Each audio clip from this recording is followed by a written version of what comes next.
T G Palakkad ഉപതെരഞ്ഞെടുപ്പ് നടക്കാൻ പോവുകയാണ്. പാലക്കാടിനെ സംബന്ധിച്ചിടത്തോളം BJP രണ്ടാം സ്ഥാനത്ത് നിൽക്കുന്ന ഒരു മണ്ഡലമാണ്. ജയസാധ്യതയുള്ള കഴിഞ്ഞ പ്രാവശ്യം ശ്രീധരൻ നിന്ന സമയത്ത് അത്രത്തോളം മുന്നേറിയ ഒരു മണ്ഡലമാണ്. ഇപ്പോഴത് ഉപതെരഞ്ഞെടുപ്പിലേക്ക് മാറിയിരിക്കുന്നു. അപ്പോൾ വോട്ടെടുപ്പിലേക്ക് നീങ്ങുകയാണ്. അപ്പോൾ എങ്ങനെയാണ് അവിടുത്തെ ഒരു സാധ്യതകൾ ഇപ്പോഴത്തെ ഒരു സംഭവങ്ങൾക്കൊക്കെ പിന്നാലെ? BJPക്ക് നല്ല സാധ്യതയുണ്ട്. ബാക്കി സംഭവങ്ങളൊക്കെ പോട്ടെ, ഹിസ്റ്റോറിക്കലി BJPക്ക് നല്ല സ്ട്രെങ്ത് ഉള്ളൊരു സ്ഥലമാണ് പാലക്കാട്. അങ്ങനെയാണ് പാലക്കാട് മുനിസിപ്പാലിറ്റി BJP കയ്യിലെടുക്കാൻ കാര്യം.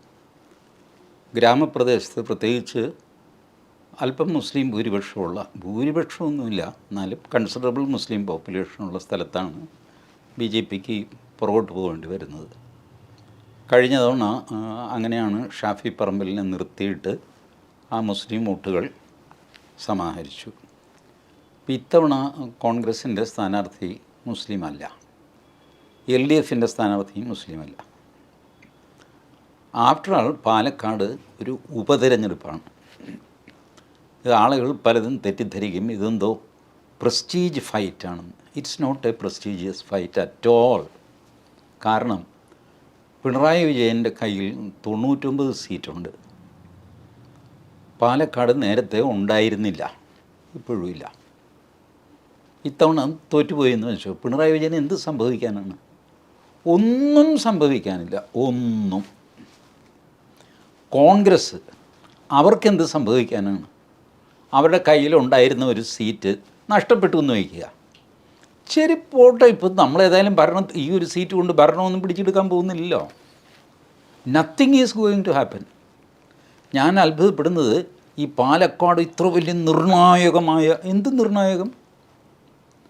ചേലക്കരയും വയനാടും നേരത്തെ കഴിഞ്ഞതുകൊണ്ട് പാലക്കാട് നിർണായകം എന്നുള്ള വാക്ക് ഉപയോഗിക്കുന്നു.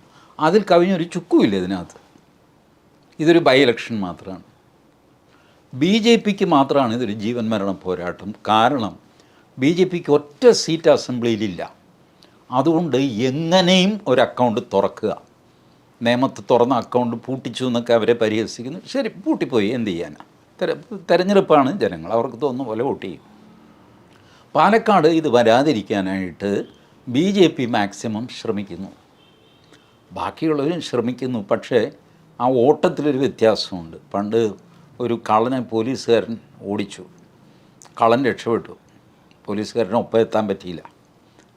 അപ്പോൾ SI ചോദിച്ചു, എന്താടൂ താൻ? അപ്പോൾ അയാൾ പറഞ്ഞു, സാറേ ഞങ്ങളുടെ രണ്ടുപേരുടെയും ഓട്ടം തമ്മിൽ വ്യത്യാസമുണ്ട്.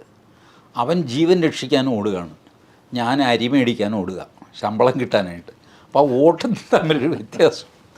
ഇതുപോലെ LDFും UDFും അരി മേടിക്കാനായിട്ട് ഓടണമല്ലോ എന്ന് കരുതി ഓടുന്നതാണ്. BJP അങ്ങനെയല്ല, ജീവൻ കിട്ടാൻ വേണ്ടിയിട്ടുള്ള ഓട്ടമാണ്. കാരണം ജീവനില്ല, ഒരു സീറ്റും ഇല്ല. മരിച്ചുപോയി എന്നുള്ള അർത്ഥത്തിലല്ല ഞാൻ പറയുന്നത്. നിയമസഭ നോക്കിക്കഴിഞ്ഞാൽ BJPക്ക് റെപ്രസെൻറ്റേഷൻ ഇല്ല. For them it is very decisive. But for the other two factions തോറ്റു പോട്ടണ. ഇപ്പോൾ പിണറായി വിജയൻ, KS സുധാകരൻ അവരുടെ സ്വന്തം ആൾക്കാർ പറയുന്നു, ഇന്ന മാതിരിയൊക്കെ ചെയ്ത് കഴിഞ്ഞാൽ നമുക്ക് ജയിക്കാൻ പറ്റും, പക്ഷേ അത് മറ്റു രീതിയിൽ അത് പുറത്തിറങ്ങി കഴിഞ്ഞാൽ നാണക്കേടാവും. പിണറായി പറയും, എന്തിനാടാ ഇതിനൊക്കെ പോകുന്നത്? ആഫ്റ്റർ ഓൾ എന്താ സംഭവിക്കാൻ പോകുന്നത്? പാലക്കാട് സീറ്റ് നമുക്ക് കിട്ടില്ല. നമ്മുടെ അല്ലായിരുന്നല്ലോ അത്, എന്തിന് നീ വേണ്ടാത്തതൊന്നും കാണിച്ച് പ്രശ്നമാക്കല്ലേ? മനുഷ്യന് പുറത്തിറങ്ങി നടക്കാനുള്ളത്, വേണ്ട, അതിനൊന്നും വേണ്ട. സുധാകരനും ഇത് തന്നെ പറയും, അതേ ഒരു പരിധിയിൽ കവിഞ്ഞ് കൃത്രിമം കാണിക്കാനൊന്നും പോകരുത്, ഇരട്ട വോട്ട് തേങ്ങാക്കൊല്ല എന്നൊക്കെ പറഞ്ഞിട്ട് അവസാനം തെരഞ്ഞെടുപ്പ് ക്യാൻസലാകുകയും കേസും കുന്തും ഒക്കെ ആകും. ഇതിപ്പോൾ തോറ്റു പോയാൽ തന്നെ എന്ത് വരാനാടോ? ഈ ജയിച്ചാൽ എന്താ, നമ്മളെന്താ അധികാരത്തിൽ വരാൻ പോകുന്നു? താൻ ചുമ്മാ ഇരിടൂ, വേണ്ടാത്ത റിസ്ക്കൊന്നും വേണ്ട. ബട്ട് ഇത് തന്നെ BJP ക്യാമ്പിലാണ് സംസാരിക്കുന്നതെങ്കിൽ എന്തെങ്കിലും ചെയ്, ഇതായിരിക്കും നേതാക്കളുടെ പെർമിഷൻ ടു ഡു എനിത്തിങ്.